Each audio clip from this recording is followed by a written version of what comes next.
Have you ever kind of wished you had a crystal ball to predict the future? Well, in the world of artificial intelligence and data, we actually have something pretty close. Welcome to today's Explainer, where we're going to unpack the absolute foundation of predictive AI, linear regression. Here's our roadmap for today. We'll quickly cover what linear regression is, how the algorithm works under the hood, simple versus multiple regression, evaluating models, real-world applications, and finally, its strengths and limitations. Okay, let's dive into this. Section 1. What is linear regression? Predicting the future with data. At its core, linear regression is a supervised machine learning algorithm whose singular purpose is to predict continuous numerical values. Think about it like a matchmaker between your inputs and outputs. Whenever you want to predict a specific number, this is usually the very first tool you reach for.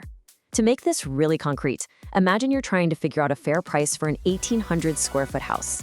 You don't have historical sales data for this exact size, but you do have data for larger and smaller houses. So how exactly do you find the right price? And this brilliantly illustrates the solution.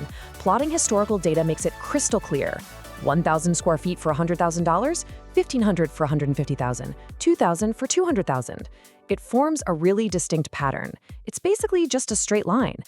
So here is the million-dollar question. How do we predict the price for a house size we literally don't have on record? How does the algorithm bridge that gap to estimate the value for our 1,800 square foot house? Well, that is exactly where the magic happens.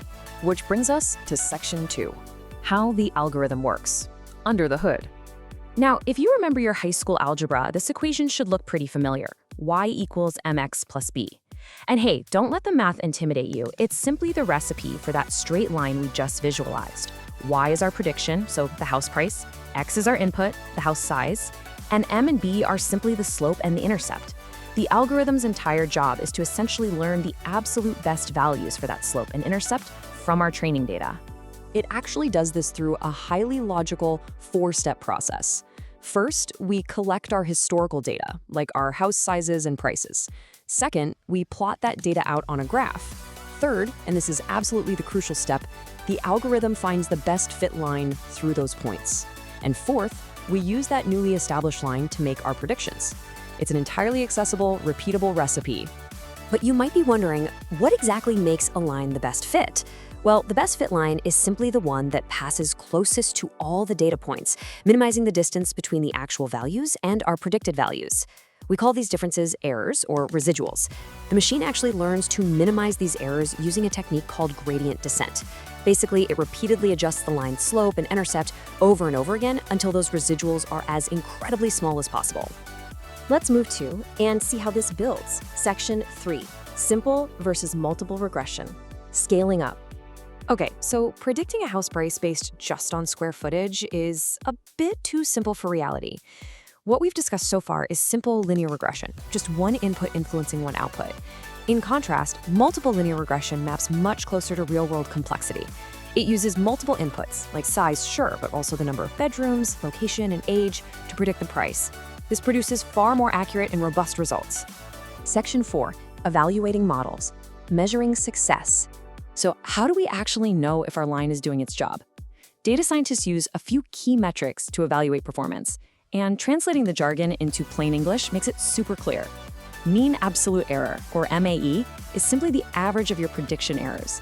Mean squared error is similar, but it heavily penalizes massive outlying errors. Root mean squared error brings that math conveniently back into the same unit as your target variable. And finally, the R-squared score tells you how well your model explains the data overall. Basically, get a score closer to 1 and you've got yourself a highly performant model.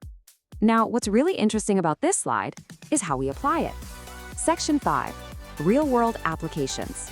Out of the classroom. Linear regression is quietly powering decisions across nearly every industry out there. In real estate, it's driving property valuations. In business, it's forecasting sales. Healthcare uses it to predict patient outcomes. Finance relies on it for investment analysis and risk assessment. It's even used in education to predict student test scores, and in agriculture to forecast crop yields. It really has incredible universal utility. Let's ground this in a specific everyday example. Imagine an e-commerce store wanting to predict next month's revenue. They don't just guess. They feed their advertising budget, website visitors, and previous sales into a multiple linear regression model. The model learns the mathematical relationship between those exact variables and spits out a forecasted revenue number, allowing the business to make highly informed, data-driven decisions. Section 6. Strengths and limitations. The real-world reality. But as powerful as it is, it's not a silver bullet. Let's start with the strengths, though. This algorithm is incredibly easy to understand and implement. It features exceptionally fast training times, works phenomenally well with smaller data sets, and is highly interpretable, meaning it provides clear, transparent insights into exactly how variables relate to one another. However, we have to flip the coin and look at its critical blind spots. First and foremost, it inherently assumes a straight-line relationship between variables, which simply isn't always true in nature. It's also highly sensitive to extreme outliers. Literally, one weird data point can drastically tilt your entire line. Because of this, it's quite limited for highly complex or nonlinear data sets. And finally, its performance entirely depends on you, the human, selecting meaningful features to feed it. For complex datasets, this is just a baseline before you move on to advanced models like decision trees or neural networks. So, the crucial point is this. Even experienced data scientists frequently use linear regression as a starting point for analysis. It's fast, it's interpretable, and it forms the absolute foundational bedrock of data science. You just cannot master advanced artificial intelligence without first mastering the straight line. Which leaves us with this final provocative thought. We've seen how powerful predicting continuous numbers with a single, simple line can be. It has literally changed how industries operate. But as we just learned, the real world isn't always a straight line. So ask yourself, if this simple line changed the world, what happens when the lines start bending? We'll leave that question hanging until next time when we start exploring nonlinear algorithms. Thanks for joining me on this explainer, and keep exploring the data.